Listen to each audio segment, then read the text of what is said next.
예, 오늘의 모닝 브리핑 시작하겠습니다. 주말은 미증시 인플레이션 우려가 좀 완화가 되고 또 트럼프가 취임을 앞두고 있는 상태에서 정책에 대한 기대감, 특히 이제 시진핑하고 통화했다라는 내용이 알려진 점 등등이 이제 긍정적으로 영향을 줬죠. 그래서 미증시가 좀 많이 올라간 편이었고, 근데 이번 주는 이제 트럼프 취임이 되고 그다음에 이제 일본 중앙은행 금리 결정도 있고, 우리 증시에서는 또 수급에 영향을 줄 만한 이슈들이 계속해서 진행이 되는 그런 주간입니다.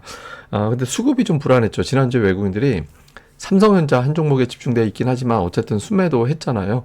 그러니까 외국인 투자자들이 이번 주에 다시 돌아오지 않고 2주 연속 매도하면 외국인 투자들이 컴백한 게 아니구나, 이렇게 되면서 다시 경계감이 높아질 수 있거든요. 그러니까 수급을 좀 봐야 될 거고, 근데 이제 매수하는 업종을 보면 이제 기관은 엔터, 반도체, 외국인들은 제약, 조선부품, 반도체, 이런 형태로 코스닥에서는 이제 종목 장세를 주도하고 있거든요. 그래서 이런 구도에 변화가 생기는지 또 집중적으로 살펴보겠습니다. 우선 주말 해외 증시는 대부분의 업종이 올랐는데, 특히 이제 빅테크, 메가세븐이 포함되어 있는 종목군들이 상승률이 조금 더 좋았고, 그리고 이제 금융업종 실적이 잘 나온 이후에 또 트럼프의 규제 완화 효과가 있을 것이다라고 기대가 되면서 또 금융주들도 올랐고, 헬스케어하고 부동산을 제외하고는 이제 대부분 업종이 다 올랐거든요. 이렇게 올라갈 수 있는 배경에는 미국의 지표가 절묘하다. 예를 들어서 이제 소매 판매가 예상보다 좀 덜 나오긴 했는데, 소매 판매 0.4% 나왔거든요. 0.4% 증가한 걸로 나왔는데, 이게 예상치보다는 좀 덜 나오긴 했지만 어쨌든 플러스. 그러니까 소비는 양호하다. 그런데 이제 인플레이션은 걱정했던 것보다는 조금 낮게 나왔다. 예, 걱정은 계속해서 이제 좀 정체 상태야라고 봤는데, 이제 일부 지표에서는 좀 내려가는 그런 지표가 나타났잖아요. 그리고 또 PC 지표라든가 다음 달에 발표될 1월 물가 지표는 좀 양호하게 나올 것 같다. 그러니까 이런 어떤 분석들이 나오고 있거든요. 그래서 지금 소비는 양호하고 인플레이션 우려는 좀 진정됐고, 그리고 이제 트럼프의 어떤 규제 완화라든가 이런 걸 고려해 볼 때 좀 올라갈 만하지 않을까. 또 특히 시진핑하고 통화했다라고 하잖아요. 그래서 관세 정책이 조금 유연해지지 않을까, 이런 기대감이 있었던 것 같아요. 그래서 투자자들은, 그러니까 이건 이제 월가 이야기긴 하지만 월가의 황금기가 오나 보다, 이런 얘기 돌고 있습니다. 미국에서는. 예, 그러니까 트럼프 이게 이제 규제 완화 해주고 이렇게 되면 이제 규제 완화 해줄 때 예를 들어서 금융주들 같은 경우는 회사의 전체 자본의 몇 퍼센트는 쓰지 말고 그냥 현금으로 갖고 있어, 이렇게 하고 있는데, 그거를 더 줄여주면 그만큼 다른 데 더 투자할 수 있잖아요. 예, 그렇게 이제 풀리게 되면서 금융사들의 실적이 좋아질 수 있는 계기가 된다. 이런 식으로 해석을 하는 거고, 그렇지만 이제 경고도 있죠. 그러니까 이제 만약에 대대적인 어떤 관세 부과를 한다라면 전 세계 경제 성장률이 0.3%포인트 내려갈 거다, 이런 걱정을 하고 있는데, 이제 시진핑하고 통화를 했고 여러 가지 내용에서, 여러 가지 사안에서 이제 좋은 이야기를 했다, 이렇게 얘기 나오니까 중국의 60% 관세, 또 캐나다나 멕시코의 25% 관세, 그리고 그 외 국가의 10%를 일제히 부과하는 건 아닌가 보다.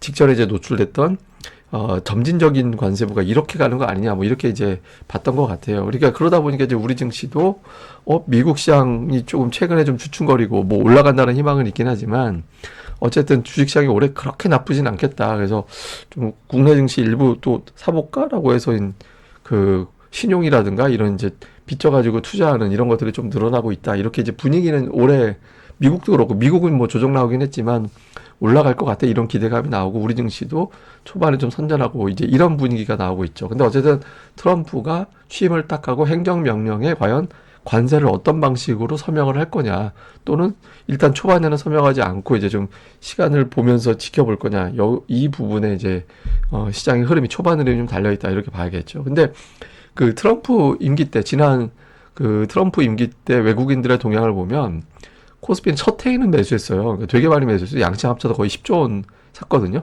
근데 2018년도 두 번째에는 매도했죠.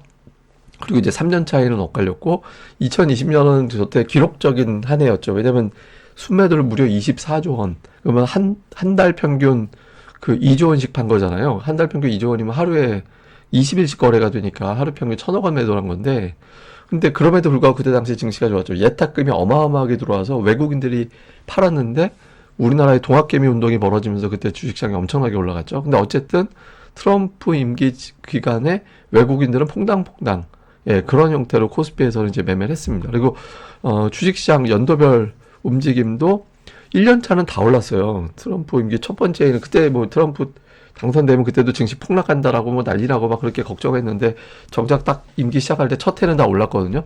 근데 두 번째, 그러니까 첫 해는 여러 가지 어떤 정책을 막 준비를 하는 과정이고 두 번째 해부터 막 푸시가 들어가는데 그때 이제 무역 전쟁이 벌어진 거였잖아요. 그래서 그때 2년 차에 시장이 빠졌죠. 그래서 지금도 투자들은 일부는 첫 해는 뭐 구체적으로 이렇게 부작용 나오지도 않을 거고 지표상 어떤 정책 나쁜 정책을 펼쳐도 그렇게 티나게는 안 할 거다. 그래서 올해는 그렇게 트럼프 때문에 빠지지 않을 것 같아. 이렇게 기대하는 시각도 있긴 합니다. 근데 이제 일단 한번 겪었던 사람이 컴백한 거라 이제 그 특유의 언론 플레이의 시장이 좀 흔들릴 가능성은 있죠. 그래서 어쨌든 시장은 초반에 첫 번째 관세, 이 부분이 어떻게 나오느냐에 좀 달려 있다. 이렇게 봐야 될 것 같습니다.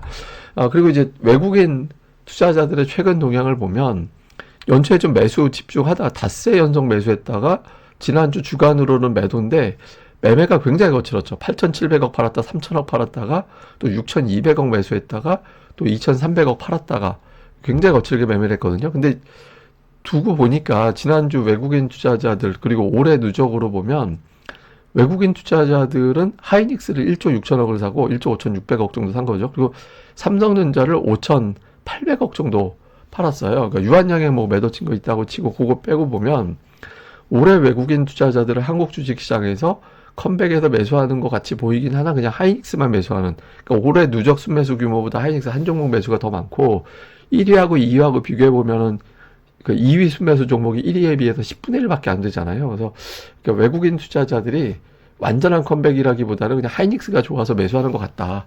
그리고 다른 종목 팔아서 하이닉스 사는 이제 그런 형태로 보여지거든요. 근데 어쨌든 뭐 제가 여러 번 말씀드리지만 외국인들이 완전하게 컴백을 했고 시장 주식회사 한국을 매수한다라는 의미가 되려면 이제 5대 업종, 그러니까 전기전자, 자동차, 철강, 화학, 금융 이 중에 4개를 순매수하면서 일주일에 3번 이상 2,500억 이상의 순매수가 잡혀야 완전히 컴백하는 걸로 볼 수 있거든요. 그래서 이번 주에 이제 그런 흐름이 나오는지, 그러니까 하이닉스 말고 이제 특히 삼성전자, 삼성전자를 어정쩡하게 하지 말고 매수해서 61선 위로 올려놔야 이제 시장이 돌아서게 되는 거거든요. 근데 그 전까지는 시장 자체는 이제 올라갔다 매물마다 올라갔다 매물마다 이런 형태가 좀 반복될 가능성이 있다 이렇게 봐야겠죠. 근데 최근에 이제 종목 장세는 되게 활발하게 진행되고 있습니다. 그러니까 코스닥의 올해 누적으로 이제 보면은 레인보우 로봇, 그러니까 로봇 중에서도 레인보우가 유난하게 강하죠. 왜냐하면 저거 삼성이라는 재료가 있었기 때문에. 그래서 뭐 모든 로봇주가 또 저렇게 간 건 아니고 그 다음에 강한 게 이제 반도체.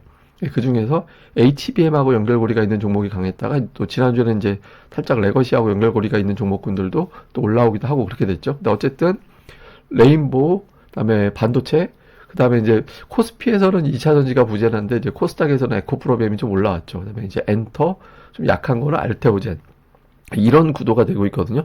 근데 여기에 제가 하나 넣지 않았는데 왜냐면 이게 그 비교 차트가 5개밖에 안 들어가서 여기에 하나 낄 수 있는 게 또 성광밴드라든가 동성화이텍 같은 조선 부품주들이 또 여기에 들어가죠. 그래서 어쨌든 가장 강한 걸 3개를 꼽아라. 그러면 레인보우, 반도체, 조선 부품 이렇게 되고 그 아랫단에 이제 2차 전지, 엔터 뭐 등등의 종목군들이 들어가 있죠.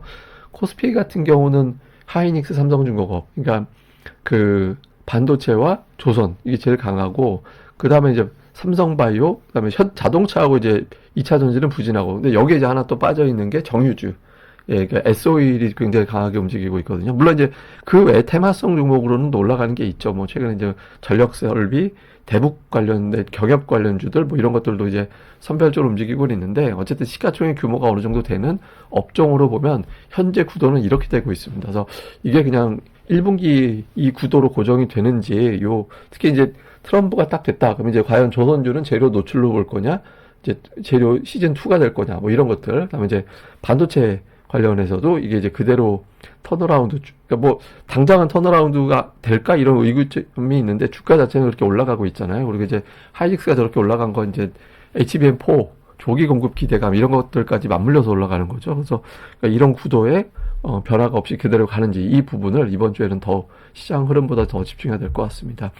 일단 이제 트럼프가 취임을 합니다. 그러니까 어떤 정책이 부각이 되는지 지켜봐야 될 것 같고, 근데 이제 그 미증시가 올라갔다라는 점, 그다음에 이제 금리가 일단 주춤했다라는 점, 일단 우리 외부 환경이 그렇게 나쁘진 않죠. 그건 좀 다행스러운 대목이고, 그다음에 이제 수급에서 외국인들이 삼성전자만 집중적으로 매도하는 상황이 되고 있거든요. 전체 매도한 금액하고 삼성전자하고 비슷하게 그러니까 이런 형태가 되고 있잖아요. 우리가 삼성전자를 매도하지 않아야 돼요. 예, 그래야 이게 또 월요일에 위클리 반기라 이게 또 변수가 있어서 오늘은 어떻게 될지 모르겠지만 어쨌든 이 부분들 그다음에 이제 지금 설 연휴 직전인데 원래 설 연휴 직전이 시장이 막 튀진 않았어요. 그러니까 역대 설 직전 그 설 연휴가 있는 바로 직전 주간하고 그다음에 직후 주간하고 이제 비교하다 보면 직후에는 좀 변동성이 큰데 직전에는 1% 이상 오르거나 내린 사례가 3번밖에 없어요. 그 11번 중에서 3번밖에 없고 나머지는 그냥 1% 안쪽으로 올라가거나 하여튼 그 정도였거든. 빠져도 뭐 0.2, 0.6이었으니까. 그러니까 원래 설 전에는 좀 뭐 사람들이 돈도 빼고 그래서 이제 좀 살금살금 움직이는 그런 경향이 있는데 그러니까 이번에는 이제 일본 금리 결정도 굉장히 중요한 이벤트거든요. 그래서 그런 것들도 있고 해서 조금 시장의 변동성은 이전보다는 좀 큰 형태가 되지 않을까 이렇게 보여지긴 합니다. 근데 뭐 그러니까 트럼프에 대해서 부정적인 뉴스를 워낙 많이 겪어서 여기서 만약에 이제 관세 부분만 조금 유연하게 나와준다라면 종목 장세가 계속해서 전개될 수 있는 환경은 되겠죠. 그래서 지금 시황적인 측면보다는 종목에 좀 더 집중해 보는 게 좋을 것 같다. 근데 이렇게 보고서 이제 업종별 종목별 수급을 수시로 좀 체크해 보시는 게 좋을 것 같습니다. 예, 그리고 혹시 몰라서 제가 이제 공지 하나를 해드리면 오늘 제 오후에 올려드리는 방송이 평소보다 되게 일찍 올라오거나 또는 되게 늦게 올라갈 수도 있어요. 제가 이제 일정 때문에 그래서 혹시 모르니까 그냥 평소하고 시간이 다르네 그러면 그냥 그러려니 해주시고 그거 알려면 알림 설정 해주셔야 되잖아요. 그래서 좋아요와 구독하기와 알림 설정까지 꼭 좀 부탁을 드리겠습니다. 예, 감사합니다. 저는 또 다음에 뵙겠습니다.